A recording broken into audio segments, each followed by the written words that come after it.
Të nderuar teleshikues, mirëmbrëma. Ky është emisioni ynë i parë për vitin 2026. Mos e ngatrojmë e themi 2025, se vazhdimisht goja mbetet aty tani edhe pa kohë të fillimit. Si rallërë jemi detyruar ta nisim me një ngjarje ndërkombëtare. Që ndodh të jo dendur se ne, ndodh shumë rallë, për arsye se ne tani nuk është se kemi hallet e botës, kemi hallet tona së pari dhe jemi një vend aq i vogël sa hallet e mëdha të botës edhe nuk i diskutojmë dot. Mund të diskutojmë, po nuk pyet njeri si thua. Por sot ne do ta diskutojmë këtë problem dhe ne vendosim të parët, sepse Shtetet e Bashkuara të Amerikës kanë kapur e kam shënuar unë, shumë kolegë që të fola para dite, më thanë se unë vazhdimisht të fjalën kanë rëmbyer. Po më thanë që nuk e kanë rëmbyer, në gjithë Evropën thuhet që nuk është rëmbyer. Tani kanë vetëm shtëpi kanë marrë, domethënë ne do ta quajmë që tani e kanë kapur Maduron, se edhe Amerika tani në këtë histori edhe ne nuk themi dot e kanë rëmbyer. Arrestuar në bazë të një mandati të FBI-s. Amerikanët e quajnë të arrestuar në bazë të një mandati që ka lëshuar FBI-a. Amerikanët e quajnë të arrestuar në bazë të një mandati që ka lëshuar FBI-a. Dhe kështu do ta quajmë edhe ne. Është marrë, domethënë, se gati prapë e thashun këtë, me bashkëshorten e tij, Nicolás Maduro, dhe janë transportuar për në Shtetet e Bashkuara të Amerikës. Bie pronari televizionit ta mua po i thosha po diskutojmë këtë problem para një minute dhe më tha thuaj i kanë marrë paketë turistike. I kanë çuar në Amerikë. Dhe kanë dalë para gjykatës sot nën akuza për narkoterrorizëm. Po çfarë është kjo ngjarje? Çfarë precedentësh lind ajo? Akara në rendi ndërkombëtar, siç e kemi njohur deri më sot. Është një rast, domethënë, mjaft i veçantë, nderuar teleshikues, ku më thënë ndërhyet në mënyrë të drejtë për drejtë dhe fare të hapur. Mendimet dhe interpretimet, me kaq sa unë kam dëgjuar deri sot, janë të ndryshme, po edhe me sa kam lexuar, sidomos nga shtypi ndërkombëtar. Tani, përpara se unë t'ju prezantoj unë të ftuarit e mi për këtë pjesë, ne do të ndjekim fillimisht çfarë ka thënë Donald Trump për këtë ngjarje. Sinkronin ju lutem.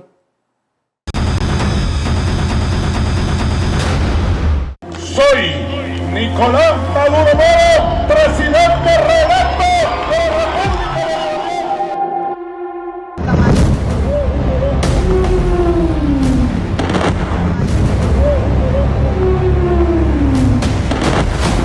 Late last night and early today, at my direction, the United States Armed Forces conducted an extraordinary military operation in the capital of Venezuela. It was a force against a heavily fortified military fortress in the heart of Caracas to bring outlaw dictator Nicolás Maduro to justice. No nation in the world could achieve what America achieved yesterday, or frankly in just a short period of time.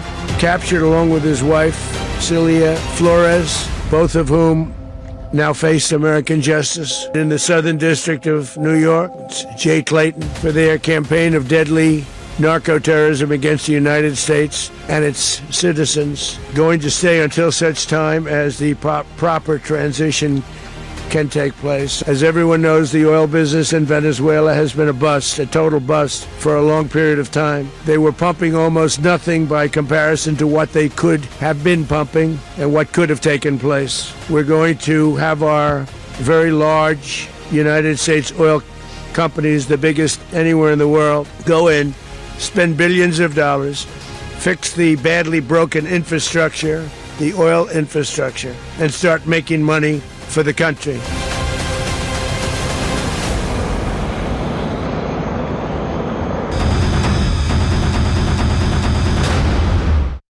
Pra, ky është sinkroni që ne kishim përgatitur nderuar teleshikues, shkurt çka ndodhi dhe edhe fjalët e presidentit Trump, që i lexoi sigurisht aty, kishte përgatitur dhe i tha dhe popullata botërore dëgjoi tani çfarë kishte ndodhur dhe pse ka ndodhur kjo. Sipas Në studio për këtë pjesë, besoj të rëndësishme, do t'jetë Zotit Tritanila, faleminderit Tritanila. Kënaqësia ime. Preç, faleminderit shumë. Faleminderit. Do të pyesim sot me gjerë dhe të shikojmë se si do reagosh edhe për këtë se ti je personaliteti tillë që të vret për Amerikën këtu. Jo. Të vret, ta thash, gjithmonë flasim në mënyrë figurative. Po. Është një metaforë kjo, që Jemi preçi të vret për Amerikën, them drejtën. Mendoj se të gjithë jemi pro-amerikan.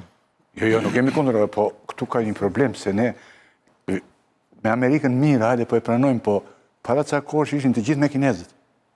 Në vitet 80, dhe në vitet 80, me kinezët, të vrisin për kinezët. Jo.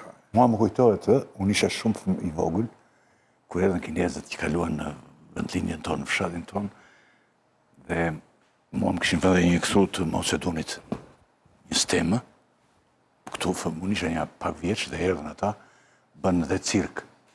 Se kinezët kanë shumë cirk. Ty ta mësuan atë këngën kineze? Anë që unë qita janë se do mi u malë se do mi. Ka dalim, Jo, po. aleatët në atë kohë që flisni ju, në i cakton të regjimi, kurse tani i cakton njerëzit, ata që du njerëzit, nuk i cakton regjimi. Si cakton regjimi? Sa lirë të zuri njerë këto për atë sa vjetë? I cakton, regjimi. Tani i cakton, dhe që i ka caktu po. Gjitha gjera tani ka, po vjen koha presh që tani do t'i caktoj regjimi kudo, në gjithë botën.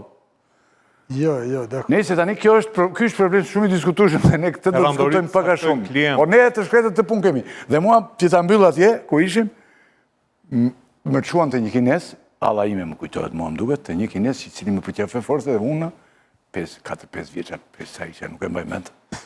Itet se s'mbaj mend atë kohë, më nder edhe kështu në mbathje për mora preç në Afrika, kur më përqafoi ai e të gjithë. Më kujtohet që atëherë që ne dashuronim kinezët. Më përpara thoshin rusët, se unë se kam arritur këtë kohë, nuk e kam arritur për dashurinë e madhe për rusët. Për Stalinin. Për Stalinin edhe buzin Stalinin e mbajtëm këtu. Sigurisht për Amerikën kjo është një gjë e mirë, them unë, e të gjitha, po jo t'i dorëzohen të gjitha, si që edhe janë dorëzuar.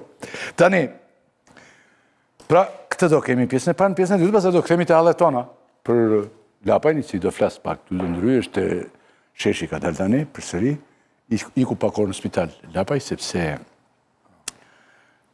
një bombull lodhën në lëvizje e sipër, një bombull në dëmtua dhe shkoi aty. Dhe pastaj do flasim dhe doktori doli prapë në foltore sot, foli. Doktori po flet shumë intensivisht, vazhdimisht, këto dhe e fundit ka dalë edhe sikur ka filluar ushtrimin e pushtetit. Do lironte edhe këto se i bën pyetje për janë bllokuar këto patina. Si quhen këto, se thash patatina. Monopatina. Janë bllokuar këto dhe tha do t'i zhbllokojmë, do t'ja marrim regimit ta dhe t'ja japim popullit prapë.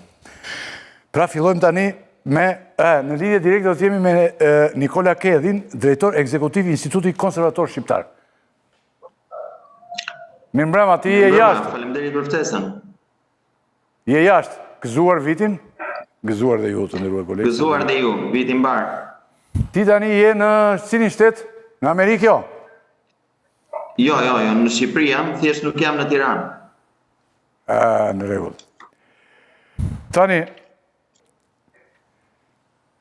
të filloj unë këtu dhe pastaj do vazhdojmë dhe bashkë, Nikola. Do të në japësh të gjitha opinionet e tua lidhur me këtë. Kemi parë interpretimet të ndryshme për operacionin, siç e tham, të Shtetet Bashkuara, ku u kap presidenti i Venezuelës Nicolas Maduro dhe gruaja e tij. Cilia Flores quhet, Cilia apo Sicilia? Cilia. Ju si kuptoni këtë aksion tani? Çfarë keni menduar fillimisht kur pat ngjarjen? Dritan si e mendon ti tani këtë gjë? Olla ju aty të gjitha dhe e pam ne. Ç'mendon tani? Si e mendoj si ngjarje? Ç'është kjo? Aty në fakt kishte Se në shtëpi vajten aty në fakt, SBA kap Maduron dhe ndryshon regjimin. Në fakt, SBA i ka prerë kokën regjimit, po nuk e ka ndryshuar regjimin. Është akoma e njëjta strukturë, vetë zëvendës presidenti ja ka bërë betimin si presidente. Dhe unë mendoj që ka një lloj prirje të Shtetet Bashkuara të Amerikës mos bëjnë gabimin që bën në Irak duke shkatruar komplet superstrukturën, sepse nëse do bëhet ajo që kërkon Donald Trump, pra shfrytëzimi i naftës, nafta gjendet në lumin, kryesisht rezervat në lumin Orinoco, i cili kalon nëpërmjet xhunglës. Dhe nëse pastaj fillon një luftë guerile, bllokohet i gjithë synimi i Trumpit për shfrytëzimin e rezervave të naftës Venezuelës. Kështu që unë mendoj që në këtë moment ka një bashkëpunim me regjimin, e tha edhe kur ju drejtua Rubios, i cili mendoj që është ai më me këmbë në tokë për momentin, ai tha kemi biseduar, pastaj tha jo do ndryshoj regjimin, po si duhet këto janë presione që i bëjnë, dhe kemi të bëjmë thjesht me një mësim që ju ka dhënë venezuelianëve, me cilët ka shumë probleme, jo të gjitha ato që thuhen janë realisht. Për shembull, sasia e drogës që futet nga Venezuela është vetëm 5% e asaj që futet në Amerikë. Nafta vërtet është e rëndësishme për amerikanët, po është një naftë e rëndë e cila në një farë mënyrë nuk është se mund të ndryshojë trendin e tregut të naftës botror. Rafineritë që e përpunojnë këtë lloj nafte në fakt janë vetëm në Amerikë, por ka gjithashtu edhe një arsye për t'ju dhënë një mësim komplet udhëheqësve të Amerikës Latine, ku shumë prej tyre kanë filluar të ndjehen si shumë të pavarur, ndërkohë që Amerika ka edhe një hesap të hapur me Kinën dhe me Rusinë. Dhe me këtë veprim ju tregoj edhe atyre që... Jo, do zbresim pastaj, diskutojmë një gjerë. Po, e kam fjalën më tepër pyetje në drejtan, e kam të... Ne, sigurisht Shtetet Bashkuara janë... A ishte gjë e bukur, as ishte gjë e bukur kjo? Do të thënë, është pak me hapur se që bën. Duke je pa natyrshme për shkak se prerë të parë ndodhë një gjë kaq hapur dhe kaq hapur dhe kaq brutalisht. Se rëmbim është aja. Me Noriegën më përpara, ka ndodhur edhe me udhëheqës të tjerë të cilët nuk janë fort të dëgjuar.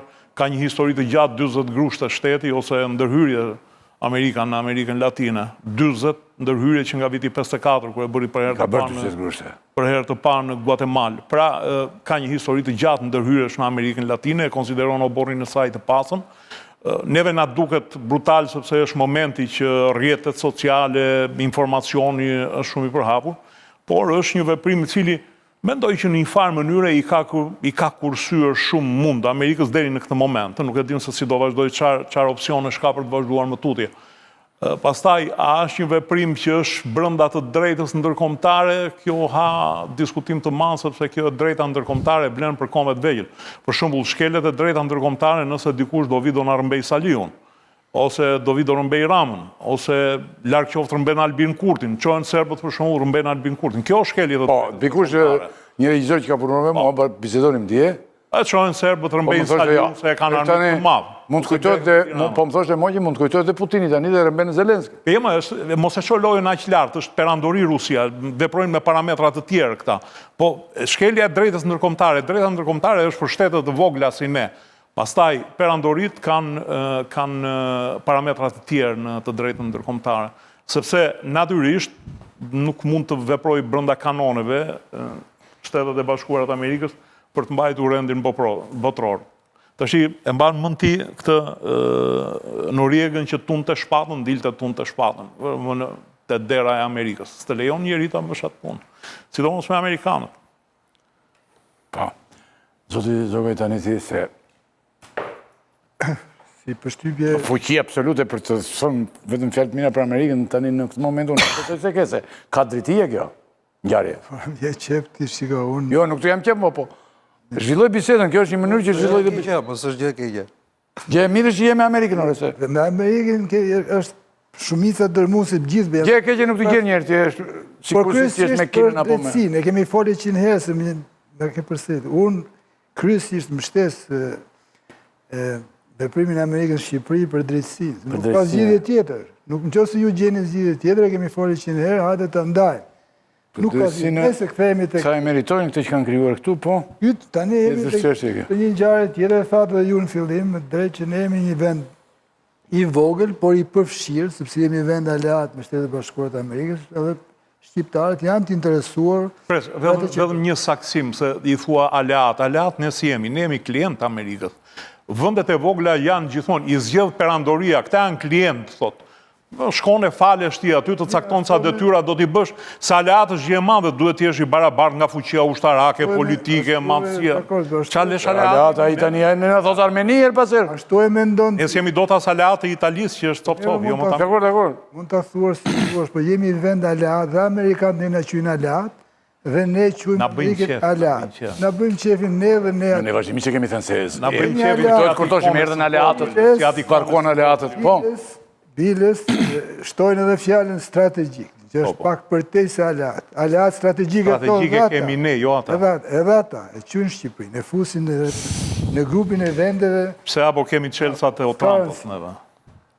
Tani nuk është kjo tema, nëse do flasim për këtë temë, Jo, po doja të saksoja ca apo jemi gjëra, miq, apo jemi klient, kjo është një temë. Nëse Ju me i quante që në Romën e Lashu është në klientët. relativizimi presh në njëherë në ndihmon në Unë them, absolutizimi, unë jo më kote të regova ato ngjarjen me kinezët dhe me këtë, se fëmiria ime me kinezët ka qenë që kur u bë miq me kinezët dhe pastaj me rusët nuk e mbaj mend, po e kam lexuar të gjithën.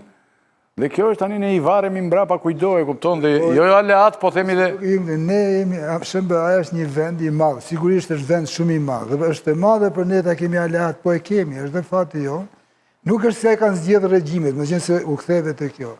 E kanë zgjedhë shqiptarët e herë, që kanë ikë prej vitesh e prej u bën shekuj më shumë, që kanë zgjedhë Amerikën, nuk kanë zgjedhë as Kinën, as Rusin, as Evropën e kanë zgjedhur. Evropën dhe SBA-n. Bile po do ta dish pjesë madhe të Kosovës zgjodhen Turqinë.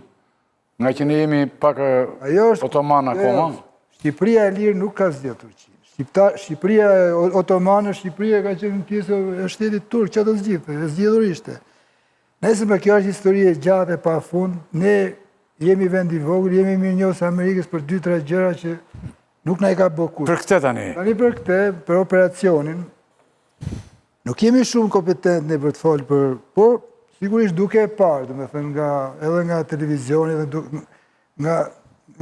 duke gjykuar nga lajmet, përshtypja është ishte një operacion i përsosur, sinteza... Si operacion të pati, ha? Pati, sinteza e sofistikimit të mjeteve, të armeve, të metodave, të shpejtësisë, të sukses, të fuqisë dërmuese, të suksesit në një kohë rekord, sa 29 minutë, sekonda. 29 sekonda. Për 29 sekonda, imagjino të më, 29 sekonda qahat një bunker, që ishte i rrethuar me një numër shumë të madh rojesh. Shumë kohë që përgatitishin ata. Shumë kohë që përgatitin, pra po them, prandaj them që kjo ka bërë buj, i ka lënë me gojë hapur miq dhe armiq të Amerikës. Dhe ka dhënë ishte spektakolar dhe Amerika dha edhe një herë një shembull se qëndron gjithnjë mbi gjithë të tjerët. Qëndron se ka sërish primatin e fuqisë dhe të teknologjisë. Kjo është e qartë për gjithë. Tani për tek kësaj vjen pastaj në diskutim çështja e shkeljes ose jo të drejtës ndërkombëtare. Për këtë ekspertët e drejtës ndërkombëtare po kërkojnë gjithandaj disa gjejnë ligji që e konsiderojnë shkelje, kaqin atë pyllin e madh të ligjeve të mbi cilin është ngritur Orkebeja, gjenjë gjithashtu edhe nene që e për ligjin. Unë mendoj që nëse kemi ardhur te kjo pjesë, regjimi i Maduros ishte vulnerabël më shumë se çdo vend tjetër që nuk e don Amerika në këtë rast, ose që nuk ka marrëdhënie. Ja, jam dakord. Ishte vulnerabël. Atëherë edhe Venezuela është një vend shumë i vogël, ja, të them edhe unë këtë gjë. Venezuela është një vend shumë i vogël në raport me Rusinë dhe kriminali dhe me Iranin. Dhe kriminali që po vret sot ukrainasit, po i shkatron dhe i shkatron, pret me qëllim të kuq. Nga një sekundë, nga presidenti i Shtetit Bashkuar të Amerikës. Qëndrojmë këtu herë. Po këtu po qëndrojmë pra. E para një herë. Dhe ti shkon atë merr në shtëpi. Kur unë them ishte vulnerabël, ti më një herë hidhësh ndegën tjetër. Kur të hidhim te Cila ishte dega tjetër që? Dega pra është. Ai e pret me qyllym kriminali në më të madh botës. Dëgjoj herë mua. Vladimir Putinin. Ta mbaroj unë një herë. Po, mbaroj. Se vulnerabël. Po ti s'po thua, ti po thua. Po flet për marrëdhëniet amerikane. Unë ta them se ndërhyn ti. Po më leti. Po unë ndryj sepse po ike nga tema do ndryj. Ja, s'kam si unë isha. Unë them si duket kjo, ti thua është e mirë, dakor. Bëj thua bota, thua u çudit, pa film të bukur. Do dëgjoj unë ty se përsi. Jo, më jo mos. E kam mendimin. S'ka nevojë. Po mendimin tënd po s'po e thua. Se thuaj. Tash ti s'do që po thuaj o zotri. Vulnerabël i herë thash e para sepse në SBA ka një urdhër arresti për këtë njerëz që nuk e ka për Putinin për shemb. Duket kjo? Ka një urdhër arresti i FBI-s, ka një akuzë që është ndërtuar nga prokuroria e shtetit të New Yorkut mbështetur mbi dëshmi të bashkëpunëtorëve të Maduros, të pjesë të pushtetit të tij që janë arratistë kanë ikur, të cilët kanë dëshmi që do të demonstrohen në gjyqin që është hap sot, se ai nuk është thjesht një president. Ai është një shef i një narkoshteti. Ai janë zhdukur kufit në shtetin e tij midis veprimtarisë në narkotrafikut, karteleve të drogës dhe shtetit.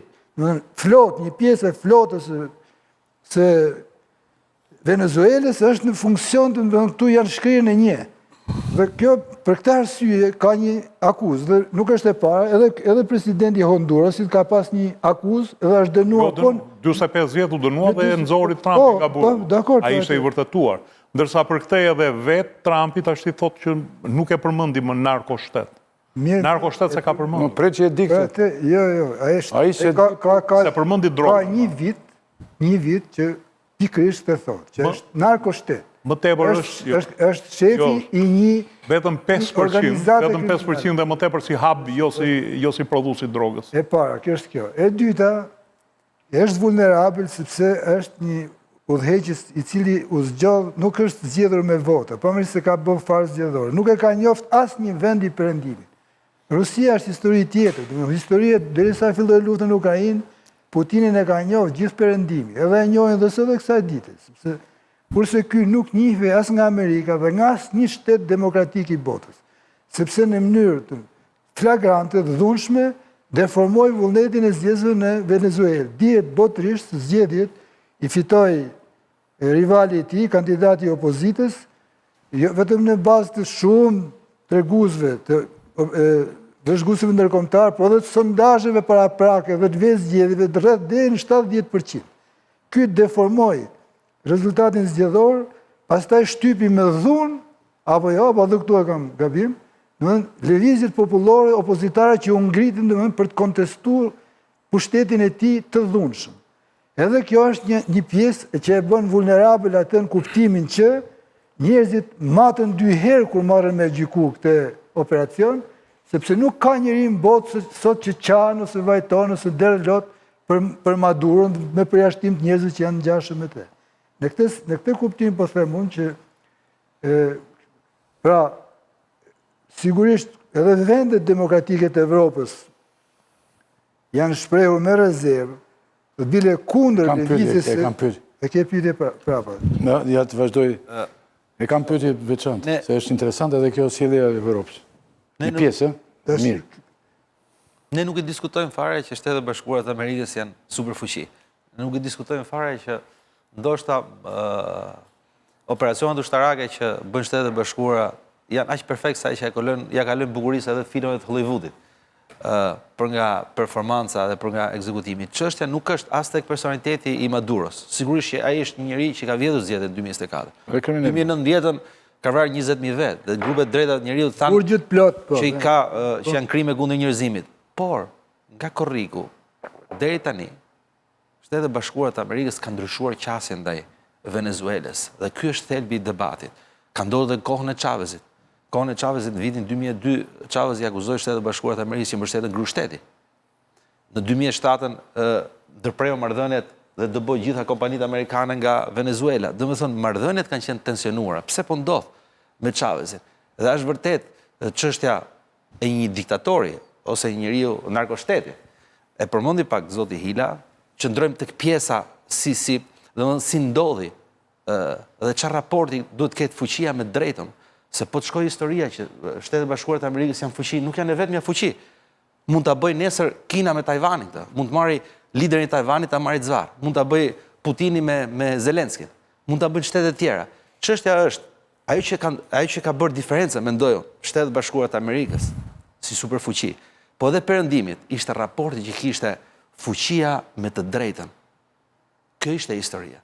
Tani ky akuzon ose më mirë le të themi që nga korriku deri tani administrata Trump është kritikuar edhe për shkak të operacioneve të tjera që ka bërë në detin përballë Kolumbisë. Janë 110 vetë vrarë, nga ato ta shtuquet të sulme kundër barkave që trafikonin, po janë dhe cisterna nafte që janë konfiskuar. Do me thënë, ka kritika nga të dyja palët, por akuza përtej faktit që absolutisht është diktator, absolutisht ka vjedhur zgjedhjet, po përtej faktit të realitetit cilët kemi, nuk është ky vetëm diktator në botë. Nuk është ky trafikanti. E përmendi zoti Hila, 5% trafikohet nga Kolumbia, pjesa më madhe shkon nga Venezuela, pjesa më madhe shkon nga Kolumbia dhe Meksika, sepse është kufiri. Apo jo, diktator, po është diktator, po ka diktator tjerë sa duhet. Që Lukashenko si ka vjedhur votat. Zoti Rakipi përmendi rastin e tapetit kuq, po unë po them diçka tjetër. Meqense u tha këtu që ka një mandat arresti Shtetet e Bashkuara të Amerikës dhe kishte edhe një $50 milion sikur po kërkoshe, se ka një diferencë më. Presidenti i një shteti nuk është si Bin Ladeni, që ti mund vesh një tarif kokës atij dhe ta marrësh zvarr, domethënë ka imunitet sido që tjetë, është president, sido që tjetë. Dhe nuk është ky vetmi diktator në botë. Por çështja është kjo që nga njëra anë ti konteston diktatorët dhe pret Putinin me tapet kuq. Nga ana tjetër flet për një mandat arresti për njerëz që prekin sigurinë kombëtare të vendit tënd. Por ti nuk respekton mandatin e arrestit për Netanyahu. Netanyahu, i cili e kërkon gjykata ndërkombëtare. Është një gjykatë e njohur nga Shtetet e Bashkuara të Amerikës. I ndryrim presidentit ti ta fal. Jo vetëm aq, po e pret. I ndryrim presidentit ti ta fal. Nuk e kam aty. Amerika, Kina dhe Rusia nuk e njohin. Zoti Ila, nuk e kam aty, kam raportin që duhet ketë fuqia me të drejtën më. Sepse nëse do flasim vetëm thjesht për fuqi, atëherë hajde kthehemi tek ligji i xhunglës dhe flasim për elefantin, për ariun, për tigrin e për kështu me radhë. Ka disa gjëra nuk e njeh, thot zoti Ila, ke drejt. Po njeh nenin 2 të kartës OKB-s. Apo se është vend antar. Edhe Venezuela, edhe Shtetet e Bashkuara të Amerikës. Është ndaluar që shtetet anëtare të cënojnë, të prekin, madje edhe të kërcënojnë integritetin dhe sovranitetin e vendeve anëtare. Ka marrë fund kjo histori. Domethënë, çështja është në mënyrën se si u realizua, jo për të nxjerrë Shtetet e Bashkuara të Amerikës armikun një vend i cili po ndryshon diktatura dhe po na kthe, se edhe ky është debat i madh. Çfarë do bëhet nesër me këto vende? Sepse ndërhyrja në Afganistan nuk prodhohet demokraci. Ndërhyrja në Iran nuk prodhohet fare. Ndërhyrja në Irak, të gjithë vend, në Somali po njëjta histori. Është shumë e rëndësishme se mund të vinë ditë shumë më të vështira se Maduro. Dhe ku do shkojmë pastaj? Se s'ka asnjë plan çfarë do bëhet me Venezuelën nesër. Se me Madurën pastaj edhe në Libi e njëjta gjë, edhe në Siri. Gjithë pranverë arabe. Shumë i vështirë eksportimi i demokracisë. Anton, po, pak a shumë më thanë gjë, unë po them një dy që nuk u përmendën, si për shembull fakti që ka një linjë ndërkombëtare. Linjë ndërkombëtare është bërë për të mbrojtur më dobët, nuk është bërë për të mbrojtur të fortë. Për mbrojtur të fortë. Dhe po të kujtojmë në lufta në Irak, që u drejtua nga Shtetet e Bashkuara dhe nga Anglia, u parapri nga një propagandë gjigande për armët e shkatrimit mas të Irakut, të supozuarët. Dhe dështimi me gjetjen e armëve të shkatrimit mas përcaktoi fatin e Tony Blairit më pas. Fatin politik Tony Blairit. Dhe sigurisht që quheti sulmi u konsideruai pa lishëm ndërkombëtarisht. Prandaj ligji ndërkombëtar të kërkon si kusht minimal rrezikun që një shteti që sulmon të paktën të kërcënohet ushtarakisht. Ushtarakisht nga shteti tjetër që i sulmuar. Në këtë rast ne nuk kemi asnjë fakt që Amerika gjendej e kërcënuar ushtarakisht nga Venezuela. Jo ne, askush në botë. Thon këtë ata me drogën e kështu. Kërcënimi ushtarak. Tjerat janë ka caktuar si tjetër gjithë sa doktor Shëbaja, ne flasim ka konsideruar këto elemente narkotike si armë të ne nuk mund të marrim qeverinë Trump kur gjykohet u kërkua thirrja e menjëhershme e Këshillit të Sigurimit të OKB-s. Mirë, të thirrën do mlidhen ato prapë. Dhe sot nga mediat kryesore ndërkombëtare kishte do i kërkoi Australia siç i kërkoi Rusisë llogari për shkeljet ligjit ndërkombëtar? Mund. Da e kërkoi Shëbas? Po që kërkoi prap Grenlandën ai. Po Grenlanda pse e kërcënon? Ore si pastaj vjen duke ngrënë. Kontaktet siguria kombëtare aty. Që prapë dhe kryeministri i Danimarkës e tha sot prapë që Amerika nuk ka hequr dorë nga Grenlanda. Kështu që këto janë pikpyetje që ngrihen jo mbi legitimitetin e Shëbas, por mbi stabilitetin e botës nesër, sepse nëse do heqim dorë nga ligji ndërkombëtar dhe do ndjekim ligjin e xhunglës i madh atë voglin, Ka rënë rendi. atëherë ne do kemi vatra lufte në çdo vend botë, se vatra lufte të aty janë, nuk janë zhdukur ndonjëherë. Ligji ndërkombëtar i ka parandaluar. Dhe përveç faktit që kjo nuk quhet si ndryrë ushtarake, pavarësisht se sulmi ishte ushtarak, dhe duhet të kishte një miratim nga Kongresi Amerikan. Por ne po e quajmë që nuk ishte një ndryrë ushtarake sipas Trumpit, po e quajmë me që ishte vetëm një aksion i shkurtër. Problemi është, nuk është ndryrja ushtarake apo jo, problemi është ndryrja në sovranitetin e Venezuelës. Sepse pavarësisht se sa zgjati sulmi, sot Trumpi thotë ne duhet qeverisim Venezuelën derisa të gjejmë një. Po, këtu te kjo pyetje jam unë, po. Kush e ka Sovraniteti. Po. Edhe ai e thot më hapur akoma. Kemi naftë. Dhe kompanitë e tij do marrin naftë. Venezuela sot. Ora ai do naftën kaq e ka. Të tjerat janë. Venezuela sot që të pushtuar. Po kjo është më mori. Ja dhe të futim këti në bisedë. Atëre. Që të Po. Jo, me gjeni se vazhdo. Që të kuptojmë çfarë ndodhi këtë fundjavë, unë mendoj se duhet të kuptojmë se cili është konteksti në cilin ne jemi sot dhe cilat janë prioritetet e Shtetet Bashkuara të Amerikës. Sot jemi në një botë ku rendi, po themi, gjeopolitik është në tranzicion. Dhe nuk është në tranzicion për shkak të presidentit Trump, është në tranzicion për shkak të dobësisë së perëndimit, sidomos dekadën e fundit, dhe avancimit të interesave gjeopolitik të Kinës, të krijimit të një aksi ose të një aleance mes Kinës, Rusisë, Iranit apo shteteve të tjera satelite që këto kanë, të cilat kanë perceptuar këtë dobësimin në perëndim dhe kanë avancuar. Presidenti Trump ka bërë asgjë më pak se këtë gjë, ka thënë, ne nuk jemi të gatshëm që ta lëmë vendin e parë në punët e botës, në drejtimin e punëve të botës që ta marrë Kina. Si pasojë kanë shpallur një strategji të sigurisë kombëtare që është një vazhdim i doktrinave të mëpërparshme, qoftë doktrina Monroe që ka qenë në një farë forme dhe më përpara, që me presidentin Washington, me presidentin John Adams, e tjerë me radhë, deri tek presidenti Truman apo Kennedy apo Reagan më pas, që thotë me elementin e parë, në hemisferën perëndimore, ne nuk do lejojmë forca të tjera, fuqi të tjera që të ndikojnë, të influencojnë në Kishte si qëllim Spanjën atëherë. Da në Europën, Kishte si qëllim Spanjën atëherë. Atëherë ishte për kolonizatorët europian, tani është për gjithë të tjerë, gjithë të aksin, po themi, që është krijuar, që do të ndryshojë rendin botror, rendin gjeopolitik, dhe të shkojë drejt një rendi multipolar, me një natyrisht me një forcë graviteti më të madhe në Pekin, po me një forcë rajonale në Moskë, në Teheran e kështu me radhë. Ky është elementi i parë i doktrinës i strategjisë që kanë Shtetet e Bashkuara, që është doktrina Monroe updated, po themi, në hemisferën perëndimore. E dyta është një fokus më i madh në Azi, në paqësor, për të kundërshtuar pikërisht Kinën, dhe e treta është një shtysë pozitive, një presion pozitiv në Europë, në mënyrë që së bashku me Shtetet e Bashkuara të Amerikës t'i bëjnë ballë Rusisë dhe gjithë interesave apo avancimeve gjeopolitike që Rusia ka aty. Po të shikojmë, është lajm i mirë dhe për Ballkanin dhe për interesat tona si shqiptar, në dokumentin që ka paraqitur, ka kaluar në Kongres, po është pranuar nga presidenti Trump, nga administrata amerikane, sepse aty ka një seksion për herë të parë më vete për Ballkanin, që do të thotë Amerika e merr Ballkanin. Jo, pa kaluar këtu, zoti Kedi, pa kaluar këtu. Të lutem, ju thatë këto fjalë, por unë kam një pyetje që ndryja dhe preqit. Jo, të lutem. Okej, ky është konteksti. Kontekst ka gjendet, ka përpjekje për të gjetur dhe gjendet edhe sajohet. Konteksti është një gjë që edhe shpesh sajohet. Tani, për shembull më shkruajnë që për Putinin ka një, edhe për Putinin ka një urdhër ndërkombëtar si kriminal. Po s'është njësoj, që aty është... Okej, jo për ta krahasuar thjesht. Edhe një gjykatë ndërkombëtare. Kaloj edhe një herë me pyetjen tuaj unë, te pyetja që i bëra Preçit, ndryrja që i bëra Preçit.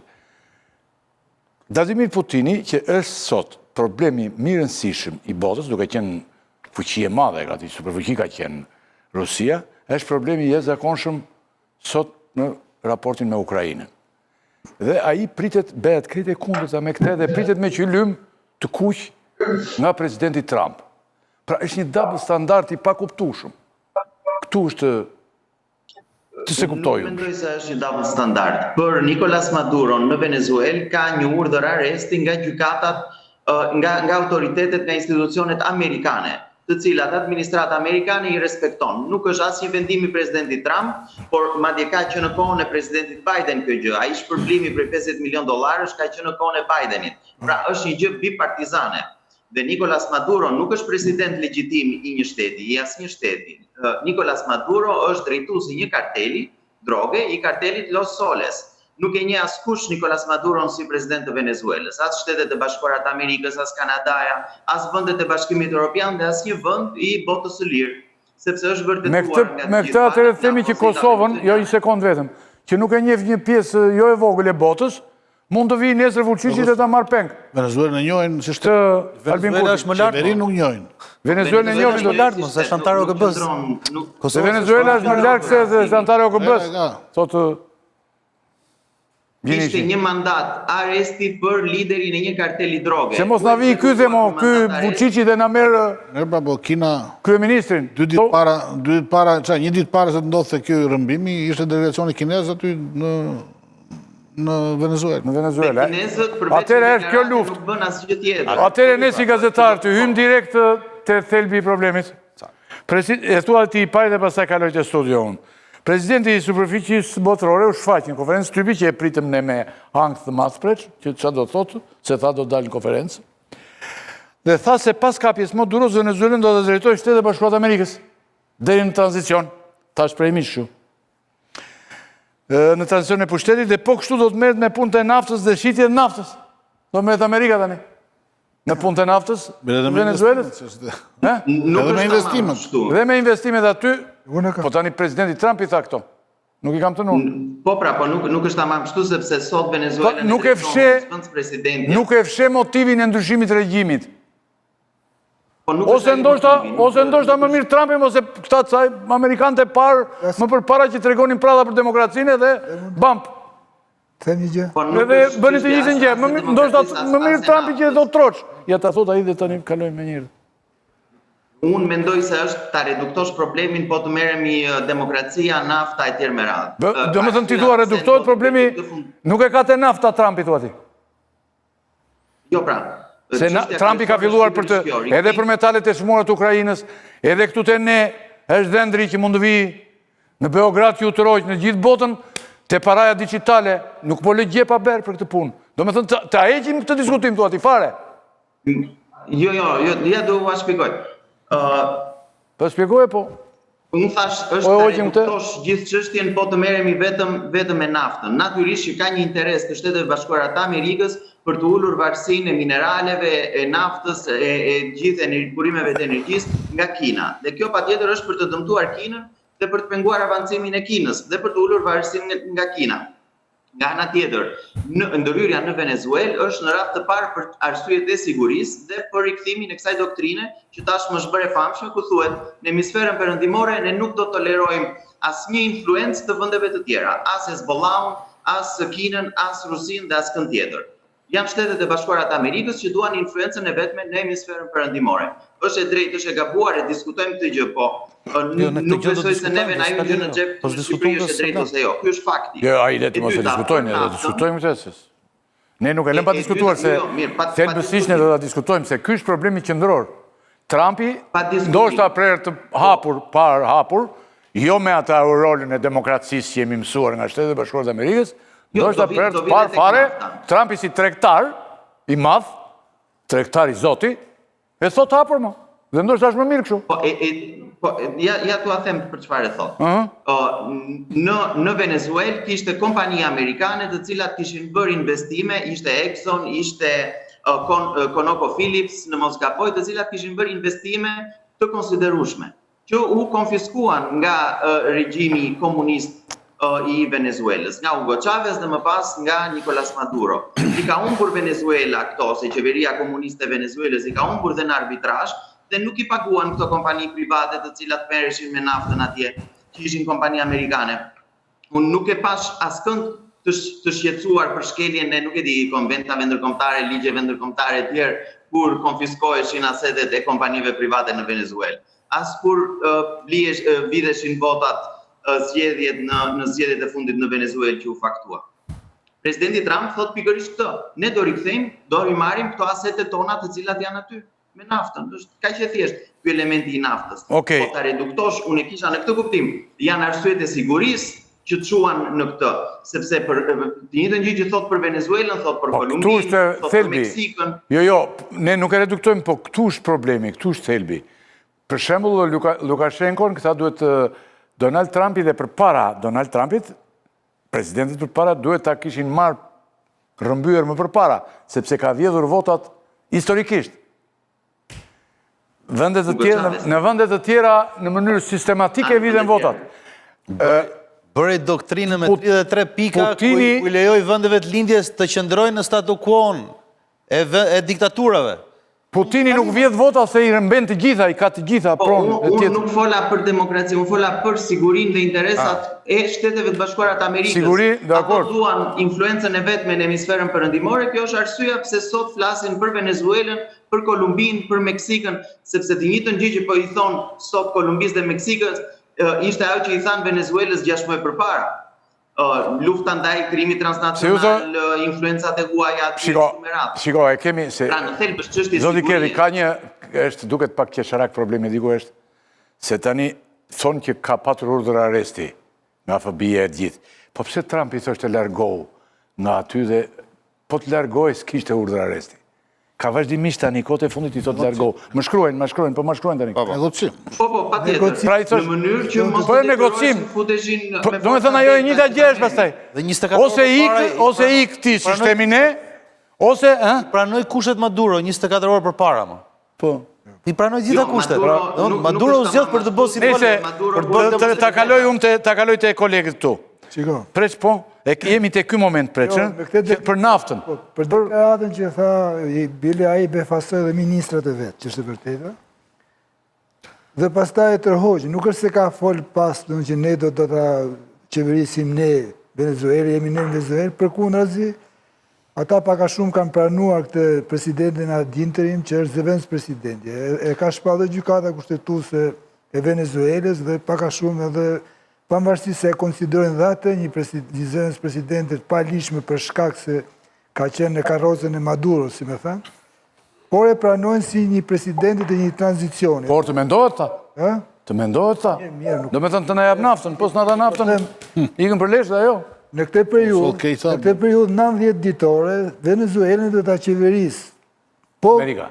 jo, Kjo, gruaj. Amerika është, po do ta qeverisë. Amerika bashkë me këtë zonjë. Presidentja do jetë, po ajo qeveri, ministri i brendshëm, ministri i luftës, i ushtrisë, ishin që u mlodhen sot dhe kupola atje, dhe do të synohet një tranzicion i butë për shkuar drejt zgjedhjeve, dhe janë zgjedhje demokratike që do vendosin pastaj se kush do ta qeverisë Venezuelën. Por për te kësaj, duhet që më ndonjëherë dhe kjo që shkaku kryesor, shkaku i dukshëm, ndoshta jo kryesor, i dukshëm ka të bëjë me sigurinë. Ajo konsideruar si një operacion vërtet që godet me një operacion blitz brenda kryeqytetit Venezuelës, por është edhe defensiv, është operacion mbrojtje, sepse Trumpi, po edhe Bideni përpara, po sidomos Trumpi, i ka konsideruar drogat që vinë nga vendet e Amerikës Latine dhe nga Kina, bile, si armë të dëmtimit mas, që ata synojnë Shtetet e Bashkuara të Amerikës dhe rininën amerikane, popullin amerikan, është qëndrimi i tij. E ka si prioritet, çdo shtet ka prioritetet e veta, e ka prioritet të... Në fakt më shkruajnë që preç që presidentës e re doli dhe ta që kërkon bashkëpunim me Amerikën. Kështu që teknikisht ky quhet regjim tjetër. Shohet se ajo ka qenë shkusja që u kap paket për 20 sekonda. Tani ai del Macroni dhe thot asmish as pesh, kjo mos thot kjo. Se thot kjo është kret tani. Ti mos i bëj man. Për ta mbyllur, për te unë mbajta shënim dy fjali jo nga ato që kishit ju që tha Trumpi. Duam të rrethohemi nga vendet sigurta, ishte mbas operacionit. Asnjë fuqi e huaj nuk do të na vjedh më.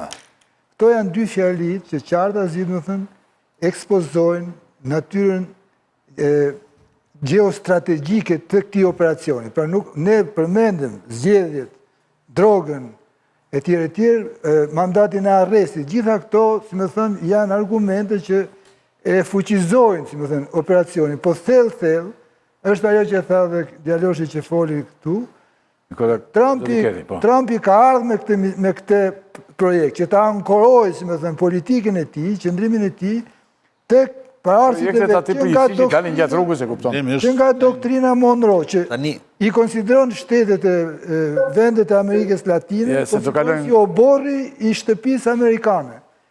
Kur e dëmtojnë, kur se dëmtojnë... Në qoftë se sigurin kombëtare Shtetet Bashkuara të Amerikës e cënojnë këto skafët me drogë që vinë nga Amerika Latine, pyetja logjikshme që bëhet këtu është kjo, gjithë ky shtet i fuqishëm, që merr për 49 sekonda një president një vend tjetër, nuk pasa fuqi siguroj kufit e vetes ti, domethënë që të bëhemi të sinqertë bisedën tonë. Sigurisht që politika ka mënyrën e vet qasurit, sigurisht që Shtetet Bashkuara të Amerikës kanë të drejtën e tyre të shikojnë vizionet të ardhmes për vendet e tyre.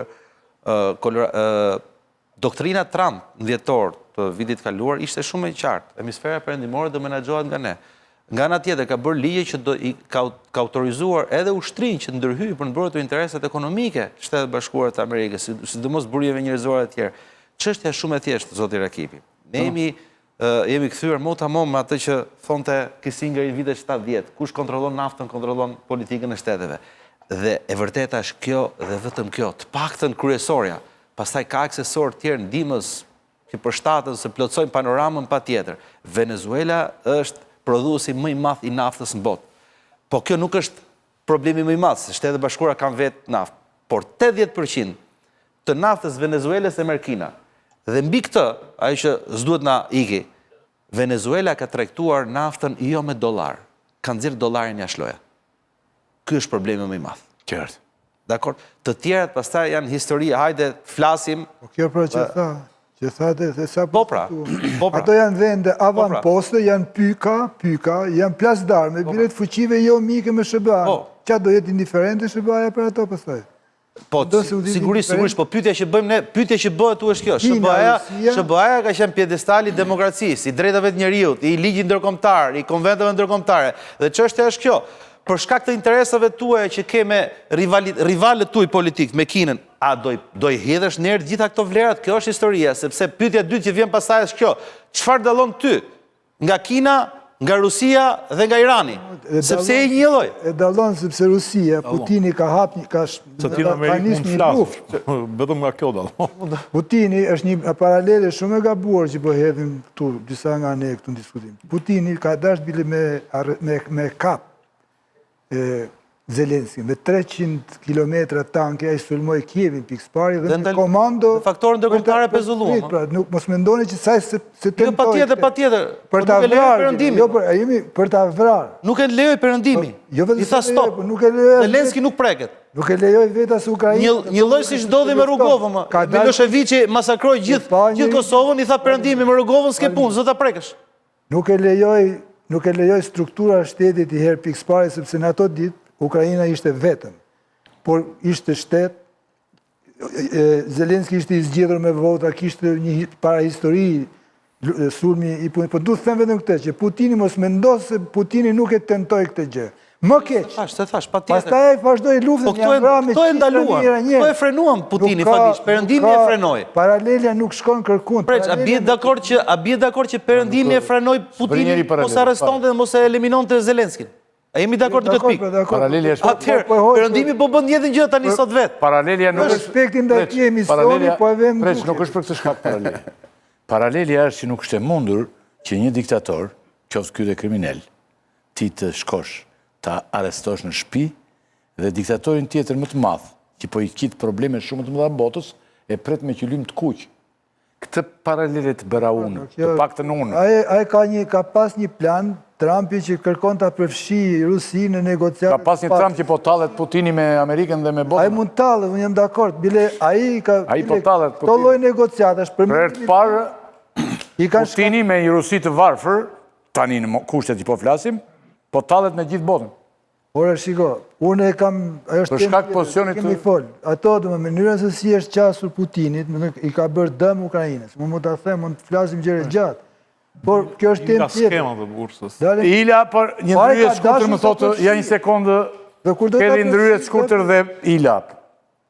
Vetëm shumë shkurt, se po flasim për ligjin ndërkombëtar, konventa ndërkombëtare. Ju mendoni se Vladimir Putin, Xi Jinping, ajatollat e Iranit pyesin për ligj ndërkombëtar dhe konventa ndërkombëtar?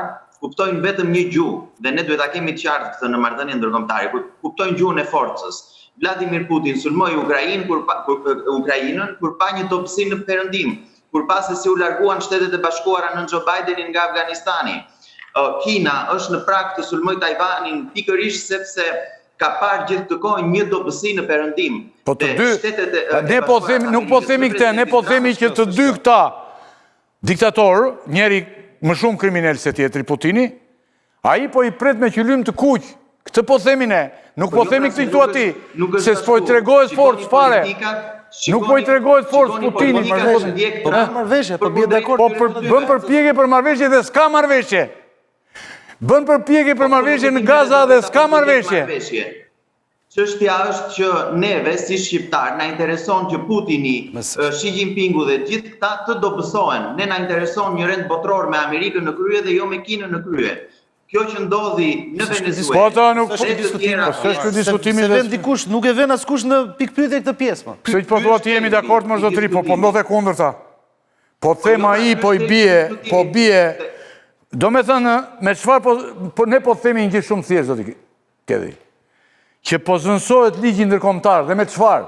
Po zënsohet me ligjin e xhunglës, mbi jetesa dhe sundimi më të fortit. Këtë po themi, nuk po themi, se Putini ti nuk I bie, I shtron qylym, po të lutem po them këtë gjë. Pra ligji ndërkombëtar po zënsohet me ligjin e xhunglës. Po them një gjë tjetër, Putinin ti e përkëdhel, I shtron qylym të kuq. Presidentit kines I shtron qylym të kuq. Këte vetë e merë se ke fuqi, mere zhduke këtë fare po deshe. Por këte, që sjellje ke me këte? Që po shkatron botën. Mori raketat ja qoj Lukashenkos. A I mori raketat, mo zotri. Ja qoj mbushet bërthamore, ja qoj tjetrit. Që mund të t'je hedhë nesër në mënyrë papërgjithshme. Ku ishte ligji ndërkombëtar kur Rusia sulmoi Gjeorgjin, kur sulmoi Krimen. Këtë po them. Do me thënë doli ky dhe po shton botën do atire Amerikanët e parë nuk benin. Fakti është që sa herë ka qenë Trumpi nuk është sulmuar në një territor tjetër nga Rusia. Sepse kur ishte Bushi u sulmua Gjeorgjia, kur ishte Obama u sulmua Krimeja. Erdhi Bideni, sepse kjo është gjuha që kuptojnë këta autokratët në vende si Rusia, si në qoftë se kemi një Amerikë të fortë dhe një Amerikë që e rezaton në arenën ndërkombëtare këtë fortë, stepen vende si Kina, stepen vende si Rusia etj me radhë. Ky është thelbi I paqe në vend të forcës që ndjek Shtetet e Bashkuara. Ja Ila. Po. Për çfarë pika? Konkretisht. Po këtë pra tani, këtu ligji se priti Putinin. Jo Putinin. Kjo është thjesht një llogari e thjesht dhe I del thjesht nga që Venezuela është një vend, është e dobët dhe e vogël dhe mund ta marrë, të bëjë çfarë doj, dhe e bën nuk e bën me Putinin, dhe ndërkohë tani ligji ndërkombëtar po e zënson ligji I xhunglës. Kush më fort aty? Karen. Tani mund bëj gjithkusht çfarë doj.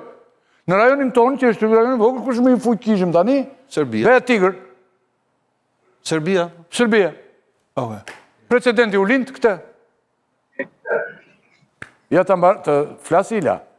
Atëherë, që të dal një çik nga skema unë, kështu ligji ndërkombëtar e këto brotë. Kemi dy superfuqi, tre perandori. Është perandoria amerikane, perandoria ruse që është dobësuar dhe perandoria kineze. Këto të treja, e porritë. Këto nuk I kanë parasysh ligjet ndërkombëtare. Ligjet ndërkombëtare janë si puna e rrjetës me mangës, ka thënë Napoleoni, insektet mbesin, kuajt e marrin me vete. Tashti, këto tre fuqi veprojnë në bazë të interesave kombëtare. Lëvizin në plan tjetër, nuk lëvizin në planin ton të shteteve të vogla që mendojmë që shiko se ai ka të drejtë se në bazë të ligjit, në bazë të gjykatës së Hagës, e të tjera. Nuk veprojnë në këtë mënyrë. Kështu që Shtetet e Bashkuara kanë pasur një kërcënim që ka qenë Venezuela, e cila bënte drogën shumë pak, I duhej nafta, patjetër me I duhet, do ta marrin naftën ai, se ka industrinë. I duhet që ta bëj zap këtë dhe t'ju vëj t'ju thot kinezve dhe rusve këtu nuk keni punë se jam unë. Po këto s'kan lidhje me ligjin ndërkombëtar, pret, apo jo? Me lidhje fare me ligjin ndërkombëtar. Thot këtu zot jam unë, sepse unë jam fuqi e madhe ushtarake, unë të kufirin të thana. Dhe ky tipi ka bërë shumë gër, dhe unë do shkoj të ta marrë edhe shtu. A ka të drejtë kombëtare? Leshin, s'ka fare të drejtë ndërkombëtare, këtu të shkosh të marrësh udhëheqësin e një shteti, jo po zgjedhje të parregullta. Ndër 198 vende që ka bota, nuk e dia bëjnë as bëjnë 28 zgjedhje demokratike e të rregullta. Pres ta mbaroj se dëgjova me shumë vëmendje, ti akoma brenda skemave, Amerika kështu, Amerika ashtu. Mua më pëlqen shumë Amerika, është vendi ku ti mund të shkosh të flasësh të hyn ferr në këmbë. Më pëlqen më shumë se Kina edhe se Rusia, por Amerika në planin ndërkombëtar është perandori, e cila vepron me rregullat që me rregullat e Romës, nuk ndryshojnë asnjë gjë ata. Kështu që i dashur preç, normale nuk është që të shkosh e ta rrëmbesh presidentin e një vendi se nuk ka për të zgjidhur gjë. Këtu kemi për të qenë. E bëri me Kadafin, lëmsh Libia nuk bëhet më. E bëri me Sirin, lëmsh Siria nuk bëhet më. E bëri me Irakun, lëmsh Irakun, nuk bëhet më. Këtë do të marrë ndonjë vend tjetër, ku ka? Afganistanin. Hoqëm ca Taliban të tjerë. Asnjë gjë nuk bëri. Bile ai që vuri, mori paratë dhe gati po binte avioni nga pesha e parave. Që vodhi. Tani, problemi është me që mos diskutojmë që çfarë bën Amerika. Amerika është një fuqi e madhe. Fati jon i madh që ai na fut te hemisfera perëndimore, edhe nuk vjen të na e marri Ramën na ndonjë Elbin Kurti nga leckat edhe ta fusi aty se nuk i pëlqen muhabeti, se me neve e zgjidh ndryshe, ka kapur spakun, të vjen të mbërthejnë spaku edhe e mbyll atë punë, nuk ka bërë mekanizma të tjera ai për atë pjesën perëndimore, nuk e bën me ushtri. Kështu që të flasësh tani që të drejtat e njeriu, demokracia, mua Trumpi, e di se më pëlqen, sepse na e tha fare hapur, o burr. Na e tha fare hapur, ju jeni klient, unë ju them 5%, ju do paguani 5%. Do shta është më mirë, mo që e bën hapur këtë. Unë ju them, do kërceni, juve do kërceni. Jo po së shrodosi, këtu them unë shrodosi, më këtu do kërceni juve dhe do kërceni për tjetë. Qa i tha, më duhet nafta aty, i tha, sepse rafinerit e mia në bregun lindor, që ka i që i bje, punojnë vetëm me naftën tënde, dhe unë do vita marë. Dhe kjo është një muhabet që është që nga 92, është Chevroni aty, punon Chevroni, për shkak të problemet dhe prodhon vetëm 300.000 fuqin naftë në ditë, do futen edhe shoqëritë e tjera, do ta marrin, i duhet, nuk pyet fare a janë kriminell, as janë kriminell se Maduro s'ka vrarë me dorën e vet, me këta që ka aty që po bën marrëvesh, e ka bërë gjithë të punë. Por i duhet, sepse nafta është në luginën e Orinokos, e cila futet në xhungël, që pa marrëveshje me këta të Maduros mund të nisi një luftë guerilje që ai se kontrollon dot, siç i nisi në Irak që se kontrollonte dot dhe u detyruan në marrëveshje pastaj që të bënte. Kështu që filim të drejtat e njeriut nuk ka hyrë për drejtat e njeriut, ka hyrë sepse ky tip i prishte punë. E kapi për zverku, dhe po i prishi punë, ja tha kësaj, si e ka, Rodrigo se ka kjo? Po, Rodrigo. Vazhdimisht, mo. Le të mos bëj kujdesa dhe ta shikoj. Kujdesi, tha. Nuk kërcënim kështu. Gjëra të ndryshme, po themi të njëjta gjëra. Tham që kishte nevojë operacioni. Se më lodhi kjo të drejtat e njeriut. Jo, demokracia në... Nuk folëm për atë. Demokracia është brenda kufive amerikanë. Janë kufive amerikanë, janë interesat amerikane. Foli kush për atë. Foli njëherë për veshjen e jashtme të operacionit. Ka nevojë për një veshje për ta treguar, për ta shpjeguar. Profka që të gjitha dhe prandaj tha ai po vi për naftën, tha po. Nëse ai do ishte një president, po të ishte një president i zgjedhur, sigurisht që nuk do kishte mbështetje askund Trumpi. Po të ishte i zgjedhur me një. Me 51% e ka ai, se ca të tjerë thonë që është zgjedhur tamam. E dyta, në qoftë se nuk do të ishte i përfshirë në këto historitë e trafiqeve, për cilat ka akuza konkrete. Por e harroje se harroje po. Dy. Prap, nuk do mungon të... Ja, këtu e ke defektin që fillon e flet me klishen që... Unë s'kam qef të flasë me ato. Nuk e ka të drogës, se 5% e trafiku drogës e vendosim në kontekstin... Dhe nuk është produs droge. Edhe Erili, ta vendosim kontekstin geopolitik, sigurisht që operacioni ka qëllime më të lartë se sa këto dyje që po them unë. Kjo është veshja. Sa po e thamë që ai do të thotë shporru Kinës dhe Rusis prej aty. Sepse jeni afru shumë për ne, po këtë më po... Edhe kjo tjetra. I konsideron këto vende o borri i shtëpis amerikane. E ankoron... Dhe tis do futesh. E ankoron operacionin e vetë tek një tradit e presidentëve të më pashëm që e kanë ngritur në nivel doktrine këtë gjë, Monroe u përmend. Gati ishte harruar Monroe se ishte 1500. Deri te Roosevelti kështu me radhë. Pra, e gjitha kjo, pra në qësë sa i do bëjë, ne po ankojmë pëse s'vepron e kundër Rusisë, po vepron kundër Rusisë duke thënë ik prej këtu. Vepron fare më se bën pazare me Rusinë, ai e kanë dalë me Rusinë. S'ka lidhje fare me Rusinë. Ik prej këtu. To që thonë jo ka hyrë në Ukrainë sepse në Ukrainë ky kriminali Putini nuk është kriminal për Trumpin. Është një njeri me të cilin do bi pazar dhe do ndaj muhabete se si do ndaj Arktikun. Rasti i Putinit. Ku je ti e ku para jam? njerëz kjo që ta mbyllim këtë. I thot Kinës, i thot Rusisë, atë ka ndorë.